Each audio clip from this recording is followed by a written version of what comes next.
نبی کریم علیہ السلام نے ارشاد فرمایا سلام کو عام کرو، چونکہ یہ میرے رب کے اسماء میں سے ایک اسم ہے، رب کے ناموں میں سے ایک نام ہے، اسے عام کرو۔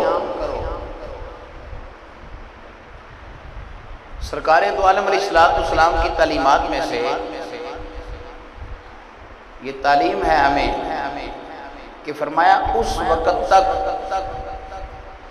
کوئی جنت میں نہیں جا سکتا جب تک وہ مومن نہ ہو، کوئی کلمہ نہ پڑھے، اللہ اور اللہ کے رسول کو نہ مانے، جنت میں نہیں جا سکتا۔ فرمایا اس وقت تک کوئی جنت میں نہیں جا سکتا جب تک مومن نہ ہو،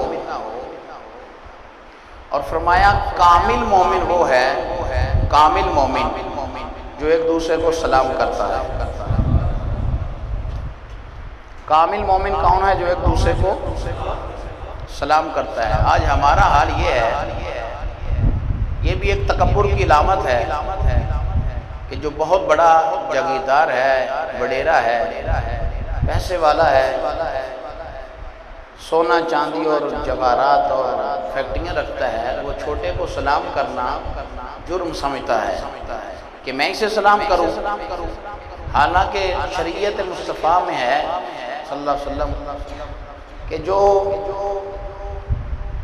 سواری پہ ہے، چل رہا ہے، وہ پیدل کو سلام کرے۔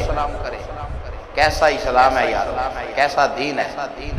جو سواری پہ چل رہا ہے وہ پیدل چلنے والے کو سلام کرے، اور جو کھڑا ہے وہ بیٹھے کو سلام کرے۔ جو آگے آگے جا رہا ہے، پیچھے والا اس کو کراس کرنے لگے تو السلام علیکم کہے، ورحمۃ اللہ وبرکاتہ۔ اس کا فائدہ کیا ہے؟ امام الانبیاء علیہ السلام تشریف فرما ہیں، تو ایک غلام آیا، اس نے کہا السلام علیکم، تو باقی صحابہ نے جواب دیا، تو سرکار دو عالم علیہ السلام فرمانے لگے اس کے لیے 10 نیکیاں۔